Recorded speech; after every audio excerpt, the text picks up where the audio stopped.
Saio hau Nafarroako gobernuak diruz lagundu du.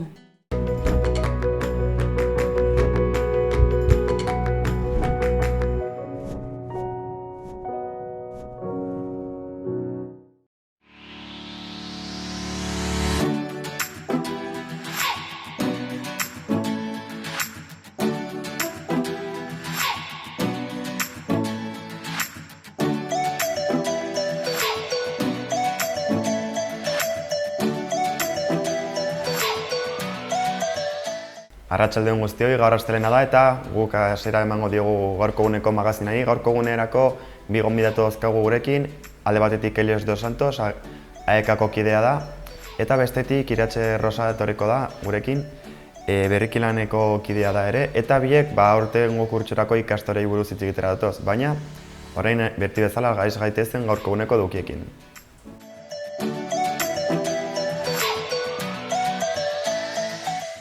Goazen gaurko eguneko efemerideak aztertzera. Gaurko egunean 1579ko irailaren 9 Peter Bruegel zaharra, Flandiaren margolari ospetsua, hil egin zen 54 urterekin. Eta mende batzuk geroago 1828an Lev Tolstoi, idazle errusiarra, Gerra eta bakea eta Ana Karenina bezalako obren autorea jaio egin zen.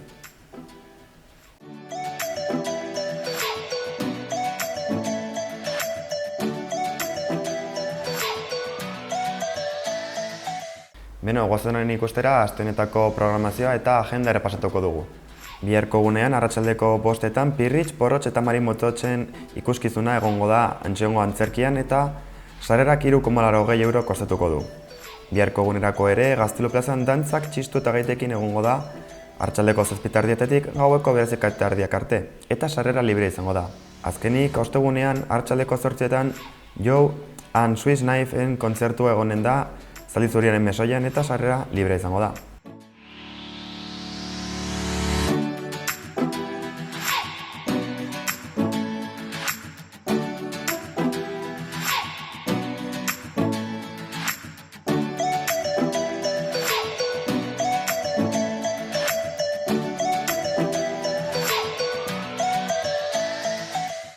Goazen honen ikustera gaurko eguneko komunikabideet eta beren portada nagusiak zer esaten duten.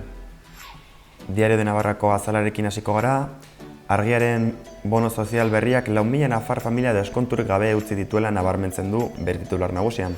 Alboko albistean, bizi esperantza 80 urtetan kokatu den arren osasuntsuak 74 besterik ez direla aipatzen dugu egunkariak. Argazki nagusian berriz, batasunaren privilegioen irudi bat ekarri dute portadara, erradioak eta dantzariak katedral inguruan kokatuta.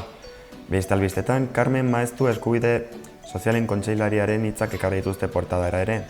Bestalde, Camilo VI abeslaria hil egin dela azaltzen du ere egunkariak. Eta azkenik, Maria Ezkurrena Nafarrak Kontxako bandera irabazi zuela argitzen du ere.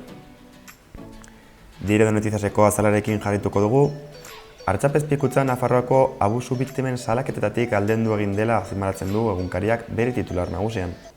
Goiko parteko albistetan, Camilo VI hil egin dela ageri da, bestalde Osasuna taldeko Brandon Tomasi egindako elkarrizketaren esaldi esanguratsu bat ekarri dute portadara ere. Argazki nagusian berriz, alde zaharretik Zehar Iruñeko erraldoiak jendearen artean zeharkatzen ageri dira batasunaren pribilegioaren harira. Beste albistetan, Gorka Nor Madrilen Generalitateko delegatua denaren elkarrizketaren zati bat ageri da portadan. Bestalde, Iruñeko gizon bati 3 urteko kartzela zigorra ebatzi diote bere koinata bortxatzen saiatzeagatik barkatu. Azkenik, Milagro 19 urteko gazte bat zaurituta suertatu da zekor batek adarkada bat eman ondoren. Gara egunkariko portadara pasako gara? Orio eta Ondoribia taldeen argazki nagusi batekin ireki dute azala, Kontxako bandera irabazi betzuten bi taldeek. Oriok lehen aldiz emakumezkoen taldearekin eta Hondarribiak gizonezkoenarekin. Beste albistetan, Xavier Sagardoi, Alfredo Ramirez eta Ekaitz Ezkerrari eginiko elkarrizketaren aurrerapena ekarri dute portadara. Azkenik, Sara Majarenas eta bere alabak Donostian jende morduaren babesa jaso egin dutela azpimarratu du egunkariak. Gaur astelena denez ez dago berria egunkaririk, beraz, Euskal Herria Irratiko portadarekin amaituko dugu. Nafarroako parlamentuan Altsasuko auziaz lan saioa proposatu dutela azaltzen du komunikabideak bere portada nagusian, eta bestalde, 3 burgoen erdierako azokak Azokan 100 saltoki inguru egon direla azaltzen du eta azkenik, gobernuak Nafarroako memoria historikoko lekuak seinalatuko dituela aipatzen du ere.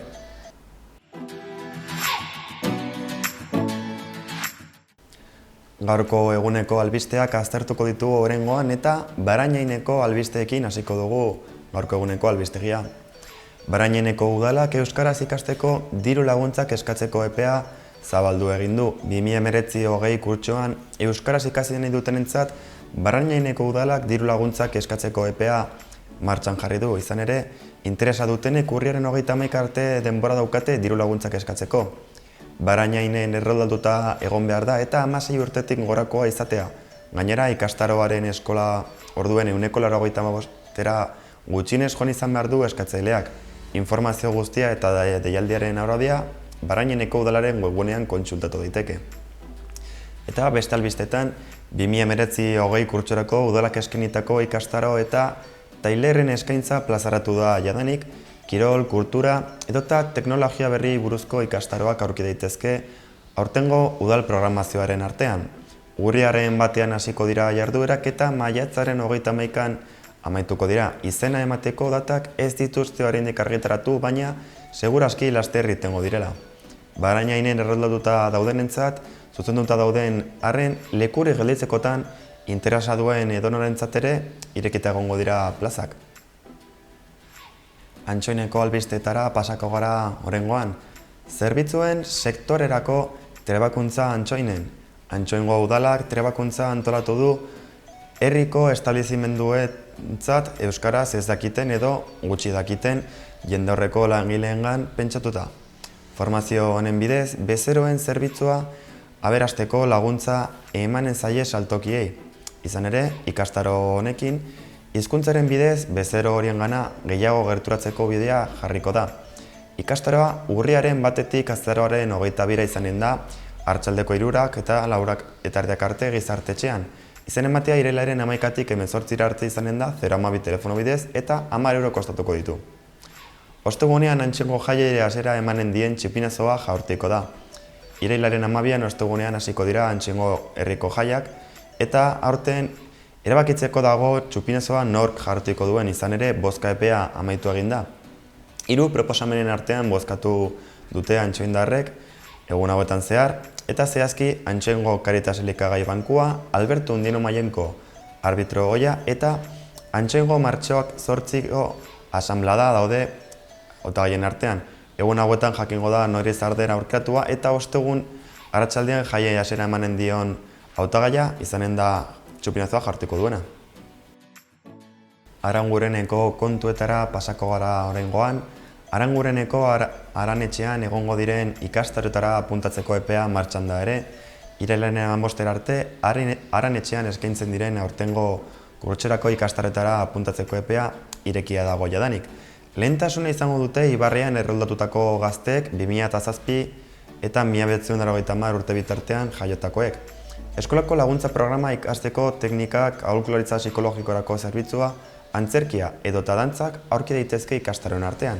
Irailaren 24tik 30ko astean hasiko dira ikastaroak eta abenduaren 16-21 bitartean amaituko dute. Iruñeko albisteekin amaituko dugu gaurko albistegia. Kaleak gureak dira eta San Fermin txiki koloretsua izanen dira San Fermin txiki iragarriko duten kartelak. Irailaren 27 eta 29 bitartean ospatuko dira Iruñeko Alde Zaharrean San Fermin txikitako jaiak. Aurtengo kartel lehiaketaren edizioan 15 urtetik gorako parte hartzaileen mailan Alde Zaharreko bizilagunen artean egindako sorkuntza da Kaleak gureak dira kartela. 15 urtetik berako honetan aldez, Ekiotz Arberen San Fermin koloretsua kartela izan da garelea. Guztira 24 kartel aurkeztu izan dira lehiaketara 12 kategoria bakoitzean eta guztira 229 bozka batu egin ziren.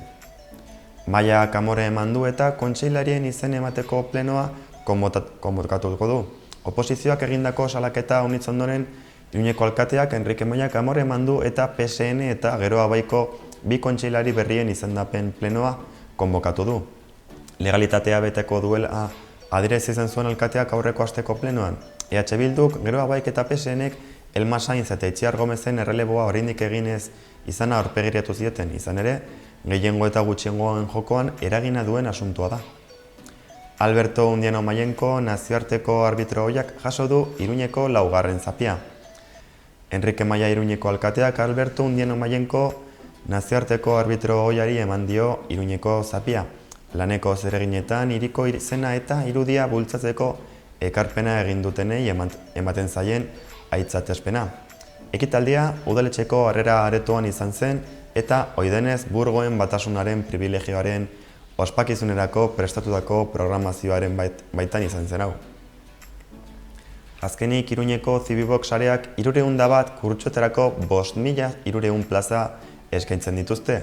Urria eta urtarrila arteko lauhilerekoko Iruñeko Zibibox sareak ikastaro eta bisita gidatuen zerrenda aurkeztu egin du.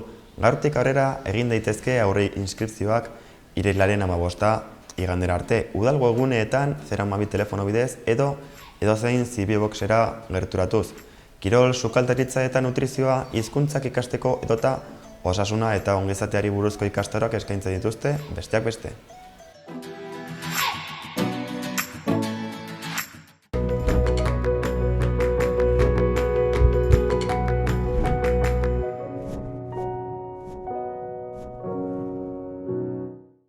Erratzun kanpin baztan oporretan deskansatzeko eta ongi pasatzeko 4 izarretako kanpina, ingurune zoragarrian eta lasaian. Hondarribi eta Donibane Loitzuneko hondartzetatik 3 ordu laurden eskaxera. Baztan kanpina 100 metro kuadroko 150 partzel esiak eta itzalarekin, apartamentoak eta bungalobak. Argindarra eta ure zornitutakoak. Heldu eta umentzako 2 igerileku, jolastoki, ostatu, jatetxe, supermerkatu, padelpista, petanka eta pinponarekin. Gainera uztaila eta abuztuan aurrendako animazio ere badago. Erratzun, baztango bihotzean, baztan kanpina. Bueno, magazinaren 2. partera iritsi gara eta orain beti bezala gonbidatuei aurkezpena ematera, esan bezala Elios dos Santos eta Iratxe Roseto dira guregana eta biek aurtengo kurtsorako ikastorei buruz hitz egitera datoz.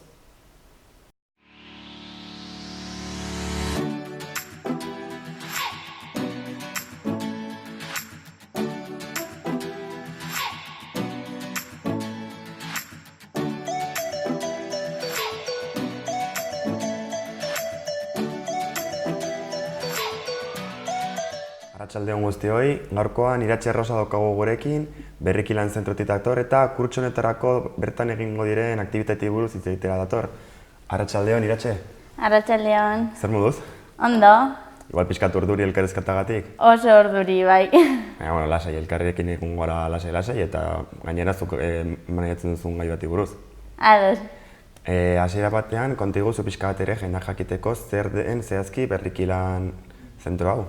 Bale, pues Berrikiran udaletxeak kudeatzen duen enpresa bat da, eta bertan egiten dugu gutxi gorabehera 45 langile, eta langile horiek Berriki Lan enpresak kudeatzen ditu, ez gara udaletxeko langileak.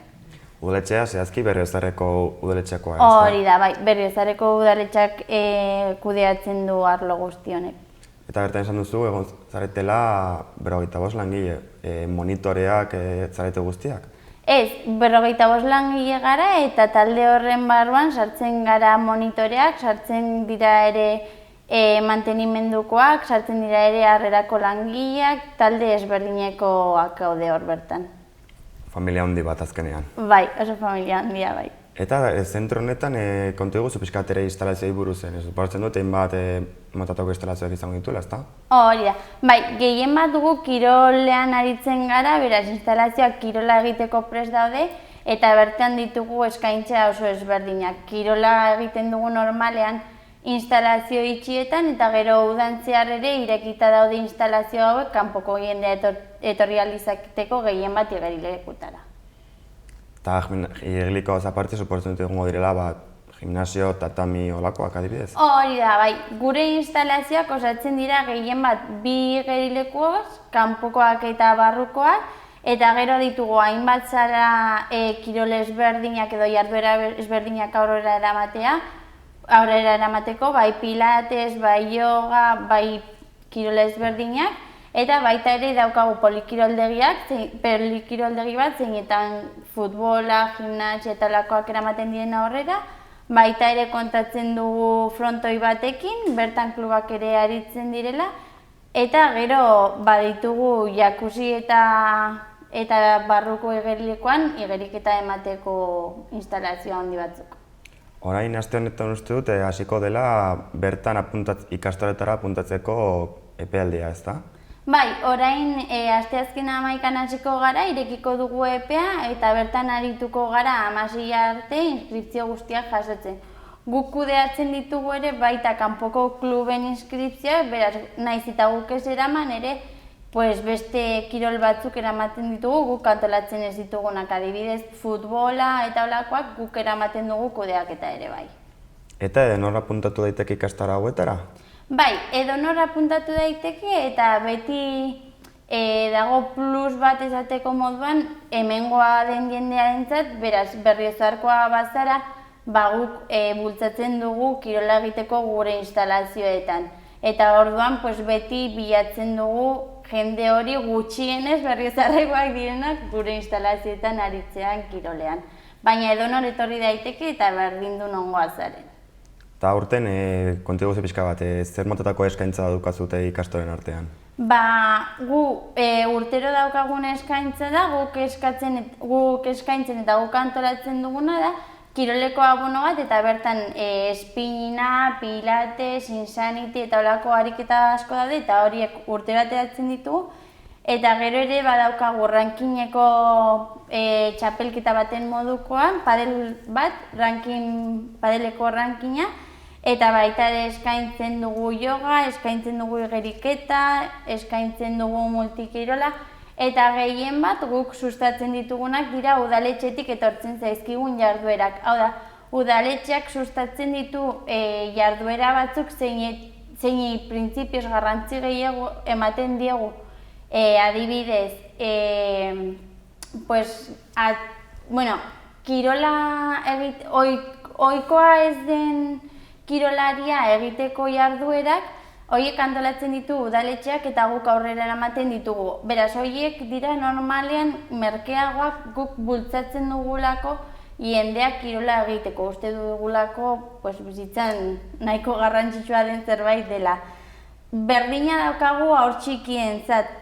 Badaude jarduerak adibidez eskalada, multikirola, yoga, igeriketa, psikomotrizitatea. Horiek guk uste dugu garrantzitsuak direla txikitatik bultzatzea eta naiz eta beraiek bultzatu guk ere sustatu egiten ditugu. Eta normalean horiek eramaten dira beti aurrera eta beti prezio merkeago batean. Baita ere daukagu adinheldukoentzat jarduerak hemen egiten dituztenak. Hau da, ez dira gure instalazioetan egiten dituzte helduen zentron, baina baita guk ere kudeatzen ditugu udaletxeak sustatuta. Adibidez, uste dut daukatela mugikorra erabiltzeko klase bat edo memoria jarduerak egiteko. Eta holakoak ere guk kudeatzen ditugu gure instalazioak ez diren lekuetan. Barrietate guztetako jende etorriko da, suposatzen dut orduan? Bai, guk daukagu helduetatik, txikitatik, baina baita ere, esan behar dugu, etorri daitezkela adin heldukoak direnak, naiz eta bere jarduerak izan ere, normalean pilates eta yoga gehien bat eta batzuetan igeriketa egitera etortzen direnak, eta gero ere esan beharra dago guretzako oso garrantzitsua dena, oso pozik gaudela gainera, beraz, arro esan dezakegula, neska eta mutil kopuru berdina daukagula gutxi gora bera kirolean, beraz, uste dut horrek erakutsi dezakela denetariko jendea dagoela. Gainera baita ere baditugu jarduera konkretu batzuk zeinetan atzerritarrak ere asko involukratzen dira. Beraz, uste dut gure instalazioetan esan dezakegula denetarik dagoela denentzat. Osongi. Eta pixkatera jendeari buruz hitz egiten jarraituz, iaz nolako izan zen gutxa bera puntatzeko intentzioa? Asko nabaritu zen edo ez? Bai, normalean gutxoan zean mugimendu handia ikusten da igerilekuan eta pasaren urtean gutxi gora bela 1000 persona heldu izan genituen kirola jarduetan eta 600-700 aurre inguru. Beraz, nik uste aurten gutxienez hauek izatea espero dugula eta gehiago asko pozik. Eta pixkatere jendeak jakiteko, nola puntatu dezake jendeak ikastaro hauetan? Guk, orain asteazkenean irekiko dugun epean, etorri daiteke edonor informazioa galdetzera edozein honetan, baita ere web orriaren bitartez eta gure e-mailaren bitartez kontaktuan jarri daitezke gurekin, eta bertan esango diegu behar duten guztian edo gutxienez saiatuko gara. Oso ongi iratxe, ez dakit beste edo zer hola kolokan gehitu den edo zerbait gehiago gehitu nahi duzun? Ez, nik uste dena argi utzi dugula, hori gu gehien bat kirolean aritzen garen enpresa bat gara, beraz, uste dut edonorren bizitzan egon beharko litzatekeela kirola bizirik, eta gu askoz pozik hartuko ditugu edonor laguntzeko edo gurekin aritzeko edo behar dena. Beraz, animatzen dut kirolaria den eta kirolaria ez den edonor gurekin gutxienez egun pare bat pasatzera. Oso ongi iratxe, mila esker eta espero dugu denando joatea. Ados, mila esker, raio.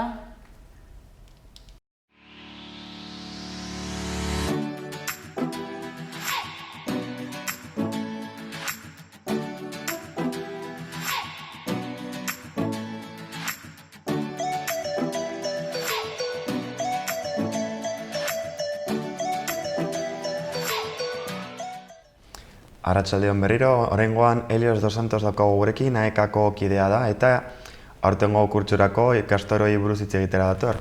Arratsaldeon, Helios. Arratsaldeon. Zer moduz? Oso ongi, eskerrik asko. Jau da pasata, kurtso berrian hasieran gaude, ezta? Hori da, bai, beti esaten dugu ez dagoela etenik, egia zan irailean oraindik ere udako ikastaroak daudelako, barnetegiak bukatu berri, eta irailean oraindik ere ikastaro trinkoak egiten dira, baina egia zan ikastoletan eta unibertsitatetan bezala esan dezakegu AEK-an ere oro har ikasturteka funtzionatzen dugula, eta orain gaudela sasoirik berezienean, indartsuenean, urrian ikastaroak hasiko direlako, urritik ekainera izaten da ikastaro arrunta eta jende gehien biltzen duen formatoa edo sasoia, bai. Eta ikastaro hauetara puntatzeko epea, ja martxan jarri duzute edo hurrengo asteetan zehar hasiko da? Hori da, bai, ez irail osoan abian da, bai, gainera geuk egiten dugu ekainaldean aurre matrikula sasoi bat, hori ekainaren erdialde arte egon zen zabalik, arrakasta handiz gainera, hori gora egin du aurre matrikulak eta horrekin ere hasten gara oso gogotxo. Egia zan ikusteak hazkunde handia egon dela bir matrikulazioan edo aurre matrikula sasoian, pozgarria da. Eta irail osoan euskaltegiak zabalik daude, jende askok ere egiten du webguneren bidez ere informazio eskaera, badagolako formulario bat eta hori bidaliz gero, uda osoan ere egunero ia sartzen dira mezuak eta orduan hori jendeak informazio eskaera egiten du, haiekin jartzen gara harremanetan, eta gero nena izaten da euskaltegira saldu, 10-12 minutu hartu gurekin, ikusteko ze asmo daukan jendeak eta nondik datorren ikasprozesuan ere, edo hasieratik datorren edo ez, eta gero oro har urriko lehendabiziko astean hasiko gara, esan dezakegu urriak 7 horrela Iruin herrian dela jomuga, baina beste eskualde batzuetan lehenago hasten da, pixkat eskualdearen arabera, Sakanan Altsasuko festak dira orain hil erdian, eta orduan aurreratzen dute ere pixkat abuztu bukanen ja pixkat aktiboago ibili dira, irailaren 3.-4. astean behien festa pasata, ja aurre matrikula pixkat aurreratuago hasteko, eta gertaiteke beste eskualderen batean, horre urritik ekainera doazen ikastaroak dira, eta oraindik matrikula zabalik egongo da urriko lehendabiziko asteetan. Aldela beti, lehendabiziko eskolagunean bertan egotea, da taldean eratzea, edo bestelako bide bat hartuz gero. Eta, aurtengo eskaintzen artean, zer aurkitu dezakegu, bai maila desberdinetako ikastaroak edo eta beste hainbat gauza gehiago? Hori da, berez maila guztiak eskaintzen dira, pixkat Europako markoaren referentzia hori hartu, eta ja ez dute denok argi edukitzeko, A0-tik, pixkat hasieratik, C2 maila ere egiteko aukera. Kasu honetan Nafarroan eginez gero online egin beharko litzateke C2 maila oraingoz ez dagoelako aurrez aurreko eskaintzan. Baina, horra 0tik C1 maila, egaren parekoa, eta gero esan bezala, online ere C2 maila egin daiteke. Maila guztia, gordutegi guztietan, jende askore txandaka ibiltzen da, eta gertan daiteke goizeko 7etan hartzea taldea, edo iluntzeko 7:30 edo 8etan, eguerdiko taldeetan gurasoak elkartzen dira bereziki, horre umeak eskolan diren bitartean, gurasoek aprobetxatzen dute normalean eguerdiko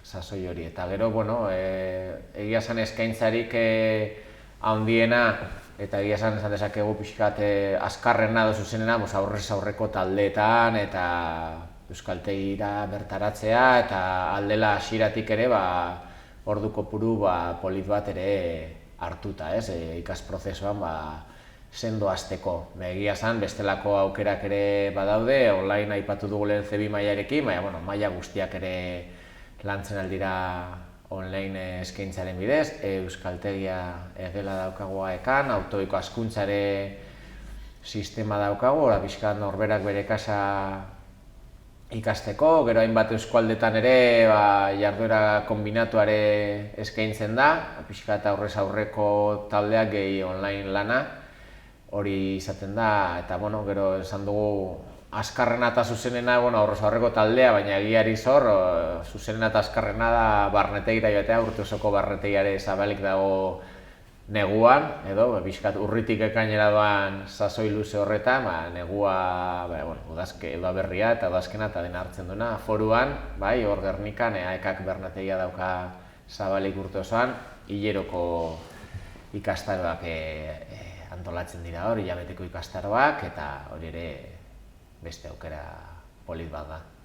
Eta ikastaro hauetara edonor apuntatu daiteke, interesa baldin baduka edo adinez banatuta daude? 6 urtetik gorako herritarrei zuzendateko ikastaroak dira, pixkat guk helduen euskalduntzean aritzen gara, pixkat hor letra txikia zehazteagatik, 6 urtetik goroakoak, gero egia da, gero beste formatu batzuetan, edo Nafarroko Gobernuarekin daukagun hitzarmen batean, hor ikastetxetan gabiltza eskoletan solaskide programarekin, ahoskotasuna lantzeko gazteekin eta pixkat gazteagoa direnekin, eta hori eta egia esan publiko orori irekiak dira, jende asko dabile gure euskaltegietan, ez dakit horreko ikasturtean, 1200 luze lagun, eta hor denetarik daitezke, eta egia esan askotan ere da pixkat jendarteari begira edo gizarte irakurketa txiki bat eginda, egia esan gero eta toki gutxiago daude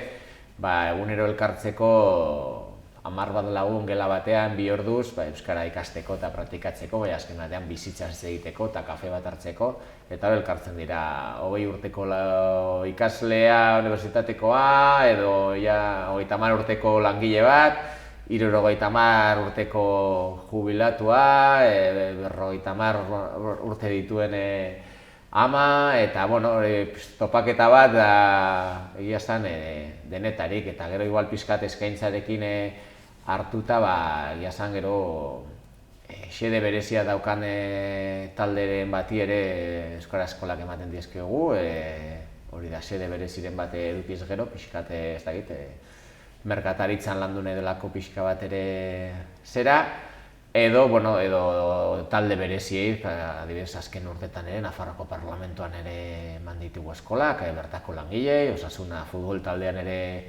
eskolak eman ditugu, pixka plan oso baten barruan, ez bakarrik euskalduntzeaz, eta enpresetan ere ematen ditugu taldeak, enpresan bertan, ez daiteke Tafallan Fagorren, edo Sedenan, edo delakoan, bertan ematen direlako, edo talde horrek helburu bereziren bat landu nahi duelako, ez? Daiteke publiko horrean trebatzeko euskeraz, edo abar. Osongi, eta gutxi gora bera, ze prezio inguru manejatzen dituzute? Barkatu. Esan dezakegu hor ikasturte arrun bat ideia bat egitearren 500-600 euroko tarte horretan mugitzen dela. Azken batean ere aintzat hartu behar da erritmoa, zenbat ordu egingo dituzun astean eta berez hilabetean eta urtean, orduaren prezioa 2 euroren bueltan doa eta gero ja da biderkatzea zenbat ordu egiten duzun, online edo ikaskuntzan, formatoren abera alda daiteke prezioa eta hor azpimarratu behar da, zorionez eta gero eta gehiago, diru laguntzak bekak daudela leku guztietan, Iruñerria aintzat hartuko bagenu, gaina aldaketaren sasoi horretan Iruñeko udala ere sartu eta udalerri, kontzejo guztietan diru laguntzak daudela, Nafarroan oroar ere eskualde gehienetan ere diru laguntzak daude, Nafarroko gobernuak ere azken 2 urtetan ere diru laguntzak eskaini ditu eta aurten berriro asmo hori berritzi du, aurreko astean egindako aurkezpenean. Enpresa eta lantoki askotan ere bekak diru laguntzak ematen dira eta horregatik ere zoritxarrez ez da horri ahalegin ekonomiko bat egin behar da matrikulan, baina lehen aipatu bezala zorionez leku askotan eguneko unera iriz daiteke diru laguntza, matrikula erdia bueltan jasotzea eta hori tokian tokiko berezitasunen arabera. Eta, gutxo gara bera, aurreko kurtsoarekin konparatuta, aurten ere aforo berdina espero duzute? Igual iaz kurtsoa beti izan zen? Bai, egia esan azken urtetan eta oro ere Euskal Herri osoan goranzko joera bat egon da matrikulazioetan. Eskualde edo herrialderen arabera gehiago nabaritzen da edo mailaren arabera, baina iaz ere gora egin zuen hemen Nafarroan, Iruñerrian ere barne eta posik, lehen esan bezala, orain udako datuak ere aintzat hartu beharko dira, baina 1300 lagunen bueltan gabiltzamen Nafarroan, egia esan iaz eta hori ere bilatuta, gero askotan ez dakizu, bilatzen duzu, baina igual lortu ez, edo istripuz lortzen da, hasierako mailetan, A0 bat mailetan jende gehiago erakartzeko plana egin genuen eta jende gehiago sartu zen maila horietan, uste dute garrantzitsua dela jende berria egotea euskaltegietan, eta hor hazkunde polita egon zen, nesta gero euskaltegietan prozesu osoa egiten dutenak, eta B bat, B mailetan ere jende asko etortzen da euskera hobetzera, B2, C bat mailetan ere ja ziurta agiriak eta azterketak prestatzeari begira, eta espero dugu pixkat hazkunde ematea, Nafarro osoan aldela eta lehen esan duan bezala, ni uste dut azken urtetan gero eta talde berezi gehiago egon direla, uste dut aldekotasun eta jardun praktiko egon dela hainbat erakundetan, gure aldetik ere, lehen aipatu bezala, izan daiteke administrazioa, futbol elkarte bat, enpresa bat, bestelako elkarteak eta hor ere hazkundea eta pixka bat txoko berriak ezagutzea espero dugu, eta gero esaten dugun bezala ilusio berezia daukagu apirilaren 4an korrika hasiera izan zuen herri eskualde horrekin, Garez, Izarra-Ibar, Mañero-Ibar, eta kanpaina honetan pixka bat ikasturterako espero dugu hor ere mugimendu polita egotea, hazkundea egotea eta korrikaren klika horrek ere eragina edukitzea Izarra-Ibarren eta Mañero-Ibarren bai.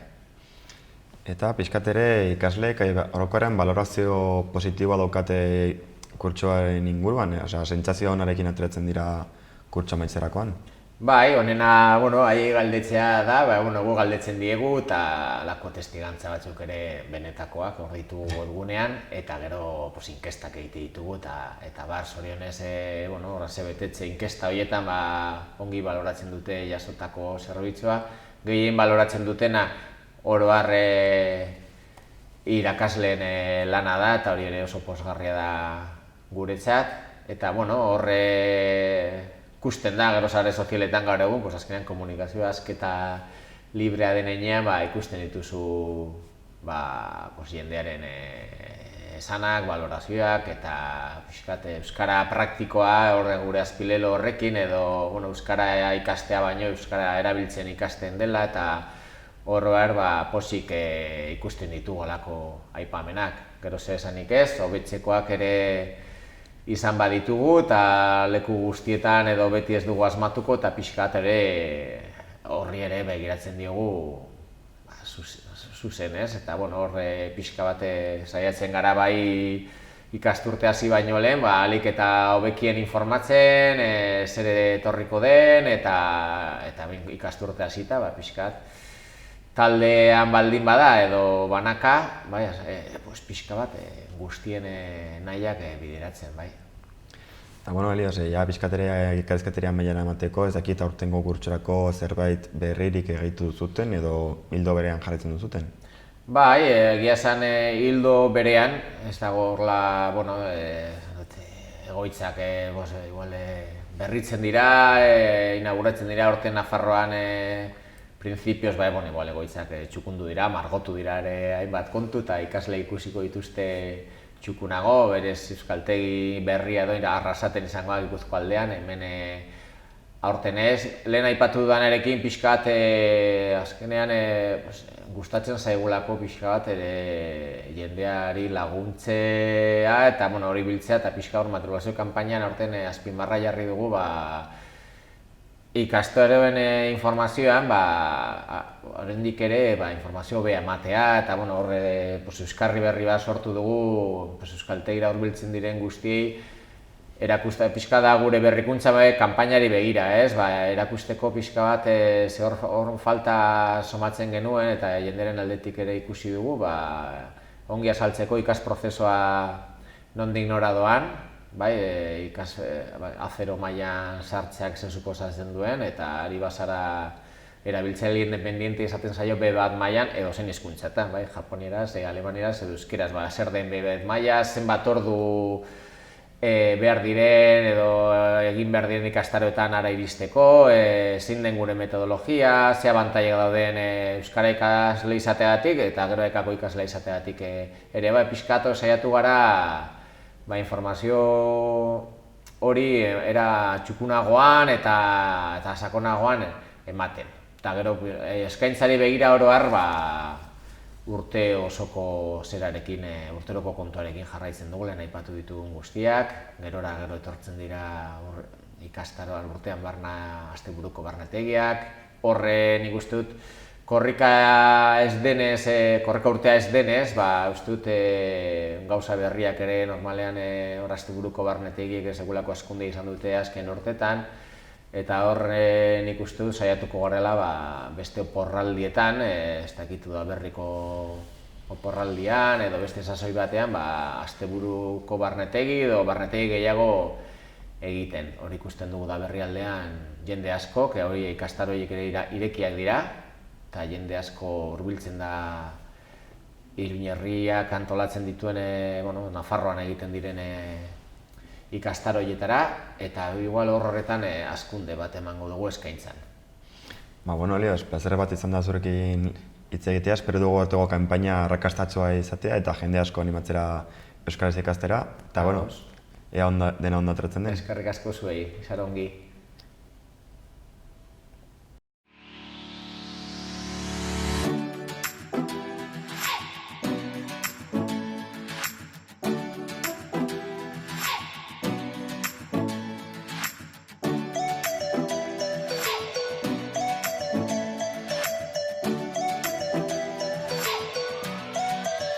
Aia izan da guztia gaurkoz, mila esker gurekin egoteagatik, gu gaurkoz amaitu dugu, baina bihar itzuliko gara beste kontuekin. Beraz, mila esker eta bihar arte.